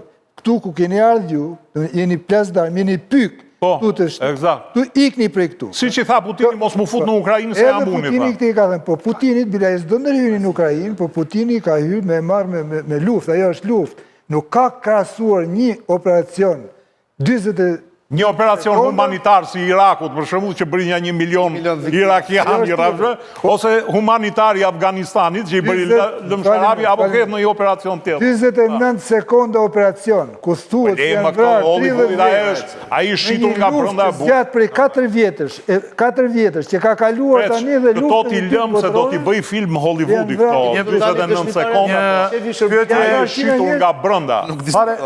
As u ndezën sistemet e raketat dhe ndezën fare. Këtë mos bëjmë konfuzion me ata që na ndjekin. Zotë Yllit, mos bëjmë konfuzion. Sigurisht që Trumpi, ashtu e ka mendu, ai ka pas një përmendim tim e ka pas komplet, domethënë pa bazuar që do vendos paqe shumë shpejt për 24 orë, kur ai është një marrë përmendimin tim. Ashtu po del, ai ka një plan, synon që ta mbyll luftën në Ukrainë, por do mbyll me atë që e ka nis. Në qoftë se nuk funksionon ajo, do ta shikoni Trumpin. Çfarë do shikoj? Me një fuqi ka 5600 koka do bërthamore. vazhdoj më rënd se sa bajt. Do ta shikoj. E do shkoj do rëmbej Putinin. Po ka filluar për i ke parë sondazhet? I ke parë sondazhet, më fal minutë. I ke parë sondazhet? Ukrainën. Po, problemi është që Ukraina s'ka më njerëz, po le ta furnizojë. Të kujt? Trumpit. Po, kanë rënë ekonomisht. Po, ka dështuar në të them një fjalion dhe ta mbyll. Edhe me këtë fjalin dhe kam dhe një dy pyetje. E vërteta është që Hila po e hap bisedën. Merrem se duat merremi në çikën në Shqipërinë që po megjithëse ti ke programin tënd. Jo, me Shqipërinë do merremi se e kemi pas pak, po kam një pyetje edhe tani për Shqipërinë. Okej, këtë brenda kësaj pjese. Dhe për sa i takon, unë mendoj që gjithë operacioni preç është për t'i bërë qefin aparateve, më saktë CIA-s dhe Pentagonit, që kishin kohë që mprefeshin me Maduron. Trumpit nuk i intereson fare ky operacion, nuk i arrit fare kuotat, madje elektorati i tij MAGA është kundra, sepse Trumpi u ka premtuar rritje ekonomike, ne nuk do bëjmë më luftra, dhe kjo nuk madje thuhet që në zgjedhjet midterm kjo nuk ka për ndikuar fare, dhe prandaj ai bëri një operacion kirurgjikal, vetëm i këputi kokën, shkoi edhe në Iran, bëri ca bombardime sa për të thënë Izraelit mu hiq qafe më lë rehat edhe ti, sepse kam punë brenda. Kjo është e gjitha arsyeja që Trumpi është futur kësaj historie. Për Trumpin. Për aparatet pastaj është punë tjetër, sepse këta veprojnë me plane 50 vjeçare perandorit, nuk e kanë me orek. Ka thirrë vetë Magën, jam dakord, kjo është e re. Në një lutem pret. Ta theksojmë Gjinishi dhe ta mbyllim. Kundërshton gjithë doktrinën e Magës. Ata kanë izolacioniste, kanë Amerika. Zoti Hila bëri gjë të mirë që na largoi nga këto debatet e drunjta, debatet propagandë komplet. Kjo nga ka larguar Trumpi, faleminderit e ti nga ka larguar Trumpi. Vetëm se kryetari i Bashkisë New Yorkut e cilësoi si akt lufte. Rakipi, mund ta them një fjali. Pastaj kur shkonte Trumpi ai thotë u kënaqja, thotë ishte burr shumë i mirë. Jo Trumpi thotë. Jo, po Trumpi po e pesi rinte si qiri në këmbë, ai rinte bënte muhabet me të. Dilema e gjithë sa bisede është shumë e thjeshtë, zoti Rakipi. Rendi botror me cilin ne kemi qëndruar pak në vitet 90, po dhe deri tani ka marrë fund. Tani, në qoftë se Shtetet Bashkuara të Amerikës si superfuqi pas kanë drejt, kur mendojnë se i preket siguria atyre të sulmojnë një shtet tjetër, duke thyer sovranitet. Disa ligje që ne kemi rënë dakord, aq sa kemi rënë dakord. Pyetja është kjo. Pse nuk ka drejt Rusia? Sulmoj një shtet tjetër në qoftë se ndjen veten të kërcënuar. Pse nuk ka drejt Kina? Pse nuk ka drejt India? ky është problemi madh që ka hap ky Nuk ka lindur precedenti. Ky është precedenti. E di pse e ka bërë, ja ta them unë pse e ka bërë, sepse Amerika ka 800 baza në përbot dhe është në gjendje ta projektoj fuqinë e saj në çdo të botën. Patjetër. Rusia s'ka asnjë bazë dhe një lëlatarje që kishte një ligji i hoqën, xhunglit. dhe Kina ka vetëm 2 baza. Prandaj ai Pra ligji ndërkombëtar është zënsuar me ligjin e xhunglit. po ka qenë gjithmonë, pse kush ka Jo qenë në këto përmasa. Jo ka qapur. Nuk ka qenë. Jo ka qapur, jo ka qapur. Moneda e Ku ka fortë dashur, ku ka pyetur se ligji ndërkombëtar merret leje te ato bashkimet profesionale, OKB-ja, si quhet ajo. Ato si ka pyetur. Ndër vendet kështjellat e fundit të demokratike që mbeten në botë, Bashkimi Evropian pati një reagim shumë, e dua fare shkurt nga këtë. Jo, të Shumë parin të e vakët. Elisa Spiropali. As Mishas e kam pak Para bashkimit. të fundit Elisa Spiropali, e kam të fundit, por e kam as Mishas peshk të Bashkimi Evropian. Nga dy fjali fillon Abileka, ti e pe Bashkimi Evropian. Bashkimi Evropian çfarë mendon? Bashkimi Evropian kishte një integratë të ekuilibruar, themi të drejtën, Ekuilibruar. ku fliste për mungesën e legjitimitetit të Madurës, sepse ata nuk e kanë njohur Madurën, dhe nxisnin vetë qeverisjen e Venezuelës. Kjo është pjesa më e rëndësishme që mbetet në këtë mes. Pra, sepse nëse Venezuela do të qeveriset nga Shtetet e Bashkuara të Amerikës, atëherë do të quhet shteti pushtuar praktikisht. Do. Kështu që besoj që deklarata më e mirë që mund të bëjë ishte ajo. Në kuadrin e mos ekzistencës NATO-s, ku Europa ka dalë komplet out në çdo kështu aksion të Shtetet Bashkuara të Amerikës. Në kuadrin të mos ekzistencës së OKB-s, të shndrimit të tyre në relike, ne sot jemi në situatën e para 45-s.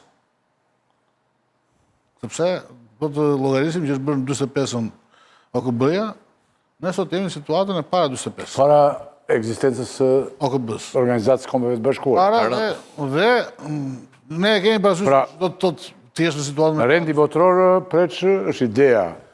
Jo jona se ne jemi kushin e sin asgjë. Po rendi botror Ka rënë. dhe ligji ndërkombëtar Deklarata sa vjen dhe po bie dhe sidomos ky është një rast që tregon qartësisht kështu. Deklarata e vendeve të Bashkimit Evropian, është dhe jam dakord me Bilekën, ishte ekuilibruar dhe ishte fokusuar kryesisht tek tranzicioni demokratik. Nuk pa u hap shumë, pa mbajtur qëndrime shumë të qarta për sa i përket operacionit, janë fokusuar tek tranzicioni demokratik. Pra janë të interesuar që në një periudhë 90 ditore, apo jo shumë gjatë, me Venezuelë bëhen zgjedhje dhe të rivendoset rendi demokratik. Të zgjidhet një president nga populli dhe ai të qeverisë të garantoj pjesëmarrjen e qytetarëve të Venezuelës në qeverisjen e vendit tyre. Nga ky moment, ata do jenë aleat Shtetet Bashkuara të Amerikës dhe bien gjitha këto që po pushton Amerika Venezuelën, do qeverisë Amerika Venezuelën. Venezuela do jetë një shtet i Amerikës Latine, një shtet demokratik, siç ka dhe shtetet tjera demokratike Amerika Latine me të cilat SBA s'ka asnjë problem. Pra këtu, pavarësisht se ne duam të nënvetësojmë elementin që ka të bëjë me demokracinë, demokracia në fund të herës është emrusi që i bashkon këto vende. Domethënë Evropa nga dy fjali, reagimi i Evropës. Përgjithsisht reagimet botë kanë qenë disproporcionale, po përgjithsisht kanë anuar nga kritikat. Kjo duhet thënë. Edhe nga Evropa thua se duke i mi vallë. Fakti që Europa nuk e ka mbështetur hapur qëndrimin e Trumpit tregon që është kritike për vetë përmbajtur. Më i drejt për drejt ishte qëndrimi Macronit, cili u përqendrua kryesisht në respektimin e sovranitetit në periudhën pas Maduros, dhe kjo është shumë domethënëse, sepse presidenti Trump, sepse ishte zhuplakur presidenti, se presidenti thamë tash do ta qeverisim ne. Venezuela dhe ai apreu në një farë mënyrë. Do 2 orë bën deklarat. Po pra, po. Kjo është. Se ka problem që bën, nuk është. Kurse sa për kurse një herë tha që do të japim opozitës, pastaj ata opozita nuk u bindën ata të opozitës. Kurse sa për çështjen e mbaj kjo, pastaj jo. Cakton kështu mos i drejtorët administrativ. Kurse sa për çështjen drejtorët administrativ të biznesit. Kurse sa për çështjen e demokracisë, zoti Rakipi mos bëjmë kot. Zoti Kedi shkurt fare mos kemi iluzionet. Ke gjithë vendet e gadishut që janë aleatët më të mëdhej, gadishut arabik, që janë aleatët më të mëdhej të Shtetet Bashkuara të Amerikës dhe pjesa më madhe e tyre se njohin demokracinë. Zoti Kedi fare shkurt, qëndrimi i Evropës dhe fare demokracinë mund thash Amerika e vepron si çdo shtet tjetër në bazë të interesave të veta. Bie shumë dakord me zotin Ila në parashtrimin që bëri pak përpara.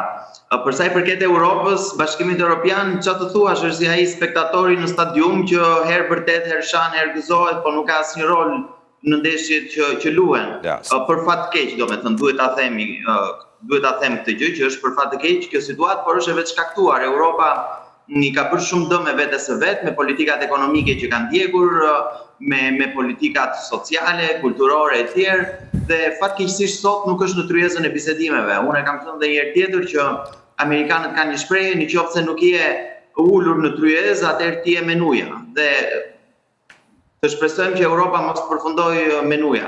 Më vjen mirë që presidenti Trump dhe kjo administrat ka një qasje ndaj Europës të tillë që po e trajton si adult Europën dhe i thotë të duhet të ngrihesh në tjetër nivel që të jesh shtylla e dytë tek kësaj aleance euroatlantike për të mbajtur rendin botror në perëndim. Se trajton si aleat. Nuk e trajton fare si aleat strategjik dhe bilet tani do doktrinën që quhen 33 pikat.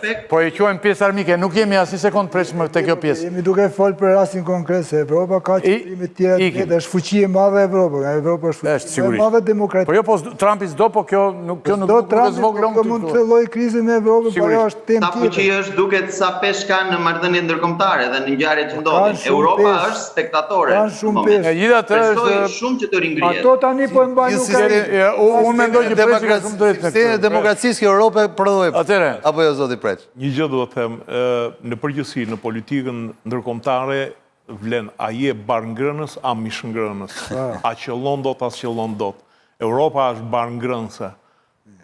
Ndërsa mishëngrënëse janë Shtetet e Bashkuara, Rusia, Kina akoma se ka provuar veten, Turqia, aktualisht. Ta janë.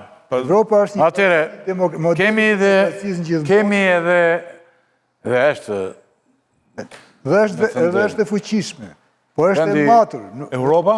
E matur, ato është e vështirë. Vendi ku lindi ky, po ka filluar tani. Vendi ku lindi ky sistem është Europa. Dhe kur të vdesë, Genetikisht, kur të vdesë në Britani dhe në pjesën veriore fare, atëherë mund ta konsiderojmë të vdekur, mendoj unë.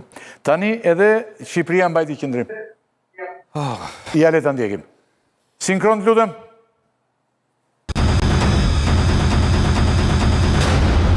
Shqipëria qëndron pa mëdyshje përkrah Shteteve të Bashkuara dhe presidentit të SBA-ve në veprimet e tyre vendimtare kundër regjimit narkoterrorist të Venezuelës. Ne mbështesim lidershipin e fortë të sekretarit të shtetit Rubio në përballjen me autoritarizmin, korrupsionin dhe rrjetet kriminale transnacionale. Populli venezuelian ka një të drejtë pamohueshme për liri, demokraci dhe sundim të ligjit, dhe bashkësia ndërkombëtare nuk duhet të hesht përballë shtypjes dhe frikës. Si një aleat i palëkundër i SBA-ve dhe antar i NATO-s, Shqipëria qëndron krah për krah me lidershipin amerikan në mbrojtje të parimeve demokratike dhe sigurisë globale. Pra që ndoj që ishte Ministre e Punës së Jashtme, e cila foli për këtë problem, e dëgjuat jo, Selbi, që ajo tha ishte, por jo vetëm Ministre, dhe me thënë që bërciti me njerë fort që ka bërë veprim shumë të mirë, Donald Trump. Edhe opozita, sa po ndodhi kjo, shpërtheu në entuziazm madh dhe thoshin tani do niset vjen në marrin në Ramaduron. Do vinë të zbresin në Surel, do merret dhe Rama. Doli opozita tha, doktori pastaj përgjigjeshtor një herë dhe prapë sot e përsëri tha, po jo tha, nuk do vini ju, po ju tha këtyre që ishin ndesheshi, që kishin ndesheshi do vini ju ta. Ta rëmbeni. Protestuesit. Tani si mendoni këtë gjë? Morën autobusin e Kamzës, jo të Surrelit, pastaj. Si e mendoni se duhet një helikopter? Dy palët pa helikopter do marrin. Dy palët tani u gëzuan shumë që Trumpi kishte bërë këtë veprim. Si shpjegohet kjo gjë tani këtu? Kur Amerika, unë po revokoj një ngjarje nga historia, kur Shtetet e Bashkuara sulmuan Irakun, ne i shpallëm luftë Irakut. Edhe ambasadori danez bëri një darkë ku ftoi disa ambasadorë dhe ishte edhe kryeministri i kohës Nano aty.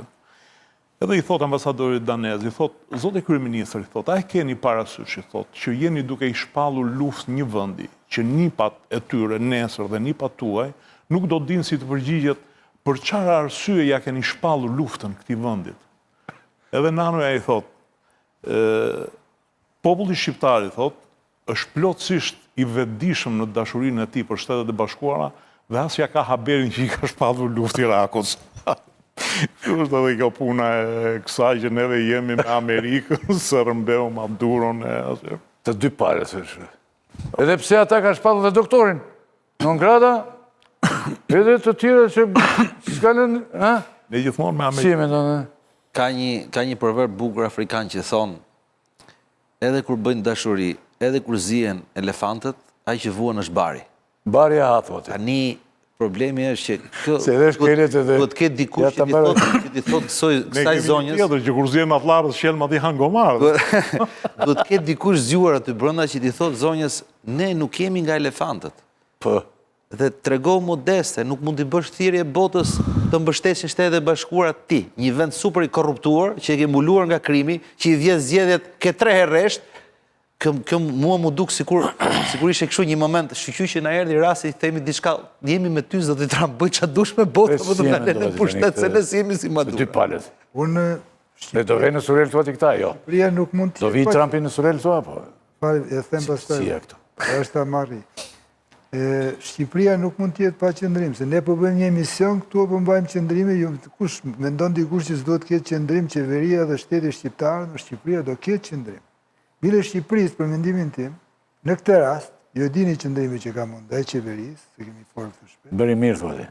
Po, i bënder Shqipërisë, i bashkë me Italinë, ishin 2 vendet e para që u shprehen. Sepse edhe qeveria italiane ishte u shpreh një kostisht paka shumë. Jo, dakord më. Dhe qeveria italiane, paka shumë bati një qëndrim të ngjashëm. Që edhe Corriere della Sera, që është një pro-qeveritare, pro-amerikane, tha si ka mundësi, tha një qeveri sovraniste, tha bashkohet me një goditje sovranitetit të një vëndi. Po, nëse kriticizëm mund qesë, edhe tek ne ka kriticizëm. Jo, unë jam shumë dakord me qëndrimin e zonjës Spiropali edhe me Po flasim për... Po, një qik me frena dorë, kur ta mbante një herë bëja, pastaj ta mbanim ne.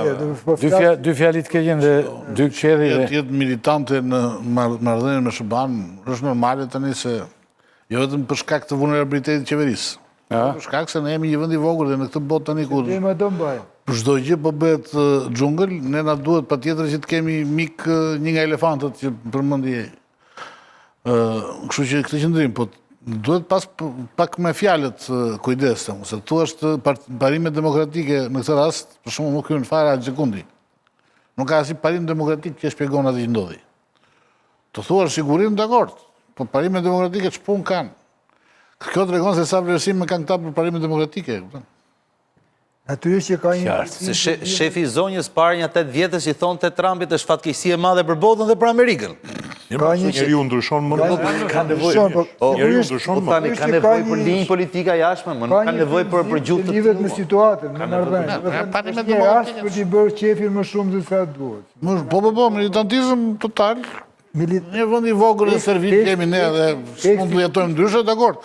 Por, tu është, mos përmend parimet demokratike se të duke sikur tallesh në këtë rast, se sta beson as Trumpi. Po e pa. Jo, aty shkon, bile ata Ka si dhe me demokracinë. Hajde... Që ka priorizuar çdo pushtet, jep komenda shtypi nga bordi i avionit, se do niset avioni edhe që... Zoti Kedhi në përmbyllje. Makroni nësë për shkon qëndrimi, Po, dakord. shkon rrubi. 2 gjëra shumë shkurt, natyrisht që çdo qeveri ka Se drejtën po të na ketë shkruajnë dhe ndrimin në për sikur... Se po na bëjnë shënime dhe që... Zoti Trump do të mbaj shënime që të folëm dhe ne. Edhe nga këtu që punojnë brenda. Edhe ndonjë që ndash, po. Vazhdo.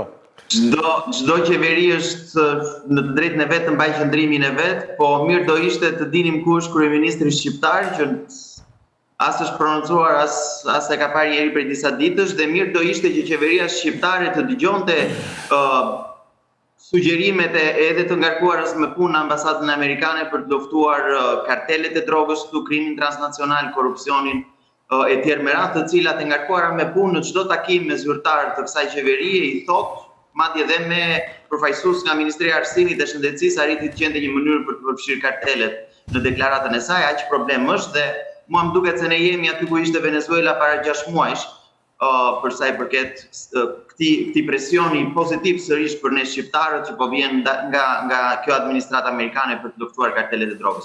Për sa i përket qëndrimit të Partisë Demokratike, unë mendoj se ka qenë shumë i qartë, asnjëherë nuk e ka thënë asnjë përfaqësues i PD-s që këtu po presim të vinë forca Delta me helikopter të marrin kryeministrin. Përkundrazi është thënë që në këtë moment ku dhe ky muri padukshëm diplomatik që ka rrethuar Shqipërinë për shumë kohë është shëmbur dhe ndërkombëtarët janë ndërgjegjësuar për bëjnë presionin e tyre, shqiptarët duhet të ngrihen për veten e tyre në radhë të parë, të mbushin sheshet ashtu siç ndodh në Serbi, në çdo vend tjetër, në mënyrë që të rrisin presionin nga brenda. Mbushja e shesheve është përgjegjësi e atyre që dalin dhe marrin përsipër këto punë, se ti po bën thirrje tani, se unë të kam thirrur jo si përfaqësues të opozitës, si drejtor ekzekutiv i Institutit Konservator Shqiptar.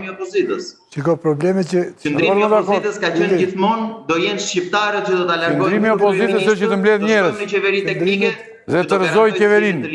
Të kush e përmendi këtu, vetë ky djalë përmendi këtë aktin e Kongresit Amerikan para 2 muajve. Po, ai e përmendi. Është i vjetër, i presh dhe Qëndrimit e është një kongresmeni amerikan, nuk është e nisur për opozita, po përpiqet të bëjë një shfrytëzim të gabuar të një gjë që ka shumë kohë. Një kongresmen amerikan ka kërkuar e tjera e tjera. Është temë tjetër kjo. Është përfshirë në dekretin e sigurisë kombëtare. Projekti që kanë dorëzuar kongresmenët është përfshirë gjithë siç ishte në duhet ngritur, zoti Kelly, duhet ngritur shqiptarët të luftojnë për të drejtat dhe pushtetin e tyre. Nëse do ndrohet, do të ndrojnë këtu. Kështu me shkuarje në Surrel, Inshallah bëhet dhe kështu, po duhet të flisim me Trumpin. Të vi Trumpi të marrë. S'kemi ti preqe, mbyllet i tani. Unë i dhash fjallën e fundit ati tani. Unë do të sqaroj një gjë, se u ta pas. Po jo, po s'kemi, ore, kaze, disa gjëra mbetën. Qëndrimet amerikanë në Shqipëri janë adresuar tek spakumë, lere tjerat janë pastaj muhabet e kot. Ja spaku. Këto qëndrime, edhe të Kongresit, i adresohen si udhëzime, qëndrime, ku do të tjerë spaku. Tjerët janë subjekte. Në Shqipëri, tjeret janë subjekte. Në këtë moment, të gjithë janë subjekte. Tani të nderuar të hetimit. Të rishikues, kemi këti përfundimisht të them faleminderit. Faleminderit ju për ftesën. Falenderoj shumë. Faleminderit, do të jemi herë tjetër bashkë. Tani, sigurisht që ne jemi një lokalitet, si të është, si shtuaj në kohë më përpara, dhe mos habitet e ndonjëri në njëri rëndësishëm, që punon ndoshta edhe këtu në televizionin tonë, mos habitet që po kur ndodh një ngjarje shumë e madhe, ne e marrim atë dhe sipas lokalitetit tonë flasim edhe ne. Në lokalitetin tonë ç'përshtypje dhe ç'ndikime mund të sjellë një ngjarje shumë e madhe në fshatin ku ne jetojmë. Dhe përfundimisht duhet të themi që ligji ndërkombëtar, me që kuptojme, asë ka kuptojme dhe ne që këtu, po që lexojmë shtypin e botës, rendi botëror, gati po bie ky rend që ka qenë deri tani, demokracia liberale shumë e rrezikuar dhe në vendin tonë s'ka qenë asnjëherë, dhe në Ballkan. Demokracia liberale nuk ka qenë. Po ajo është e rrezikuar tani dhe përshembet dhe në pjesën tjetër, dhe në ende jo ndoshta në vende të tjera u shpik së pari. Britania po vendet të tjera, evropian janë ata preç. Evropi e bëri demokracinë liberale dhe pastaj e morën dhe Amerikën, pastaj është bota që bëri Amerika, botë e madhe, dhe ne me Amerikën jemi sigurisht lokaliteti ynë, tani është me Amerikën dhe do vazhdoj të jetë pavarësisht nga të gjitha këto. Por ligji i xhunglës tani ka dalë si ligj kryesor. Është real politik, nuk është ligj. Jo, nuk është. Është real politik. Real politik. Real politik. Nuk është ligj. Real politika. Kjo. Nderuar të shikues, kjo ishte pjesë e parë, fare shkurt nëse do të kemi publicitet. Dhe do të merremi edhe me hallet tona këtu. Lapaj është tani që do të hyj pas pak, do të punoj në regjia dhe redaktorët, të ndihmojnë. Lapaj nga sheshi në spital dhe pastaj është kthyer prapë me sa dëgjova unë, ose nuk është kthyer dhe ne do flasim me të, do flasim për këtë problem, po do flasim edhe për opozitën që po përpiqet ta rrezoj patjetër dhe me çdo kusht e di Rama. Publicitet, kush u lot ndonjëri nga ju? Atëherë ti me që more pjesë më gjerësisht, presh dorishti. Si doni. Jo si e keni Ja u lëdhen dëshirë se Unë demokratike. Le të bëjmë, kur s'ka demokraci në botë, le ta bëjmë ne këtu më, një copë. Jo, Ne vazhdojmë kemi demokraci këtu. A, dhe kush mungoj, do me thënë ka ikur me në mënyrë demokratike. Publicitet rikthehemi.